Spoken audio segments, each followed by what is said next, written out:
আরে বাবা জীবন যে, কখন এলে? এই তো এলাম কিছুক্ষণ। গরম লাগছে নাকি? এই কে আছিস, পাখাটা একটু চালিয়ে দে। না না ঠিক আছে, এই তো বেশ। আহ আসলে শ্বশুর বাড়ির সবকিছু খেতেই ভালো লাগে, এমনকি হাওয়াটাও। তা বাড়ির সবাই ভালো আছে তো? ওই আছে আর কি। আমি তো ভেবেছিলাম তোমরা আসবেই না। আসলে সময়টা খুব খারাপ যাচ্ছে তো, তাই এই বছর নেমন্তন্নটা আর করা আরে হয়নি। তাতে কি হয়েছে, আমার একটা দায়িত্ব আছে তো নাকি। আর আমার যা কাজের চাপ, এত কাজের চাপ, এত কাজের চাপ, মানে আপনাকে কি করে বোঝাবো কত কাজের চাপ। কিন্তু ওই যে আপনার মেয়ে বায়না ধরলো, বাবার বাড়ি যাবো, বাবার বাড়ি যাবো, তাই তো। কি গো, হ্যাঁ বলো। হ্যাঁ, হ্যাঁ হ্যাঁ হ্যাঁ। তা বাবা, আপনার ছোট জামাকে দেখছি না, ও কি আসেনি নাকি? না বাবা, ও আসেনি।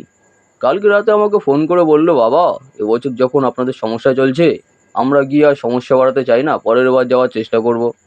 আসলে ও আমার সমস্যাটা বোঝে। ঠিক আছে, এসে যখন পড়েছো ভালোই করেছো, বিশ্রাম নাও, ভালো মন্দ যা জোটে খাও। শালা বুড়োর দম আছে, এই বয়সে কেমন টকাস টকাস কথা বলে।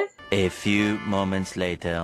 এই কি হলো, ওরকম মুখ ফুলিয়ে বসে তো আছো আর কেন কি তুমি? করবো, ধেই ধেই করে নাচবো? আমি এ বাড়ির বড় জামাই, আর আমার কোনো সম্মান নেই? ছোট জামাই আসলে চিকেন, মটন, ইলিশ, আর আমার বলে এইটুক চারা পোনা। ঠিক আছে, ওটাকে ধরবো না, কিন্তু মিষ্টি, ওটা কোনো মিষ্টির ছিরি? শালা রস না থাকা কালো জাম, ওর থেকে তো বেশি দামি আমার ল্যাংরাম। ছোট জামাই আসলে কি আদিক্ষিত, ছোট জামাই আমার সমস্যার কথা বুঝি, আর আমি আমি ওনার সমস্যার কথা বুঝি না না।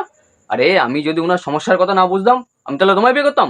তুমি জানো আমার জন্য কত ভালো ভালো সম্বন্ধ এসেছিল।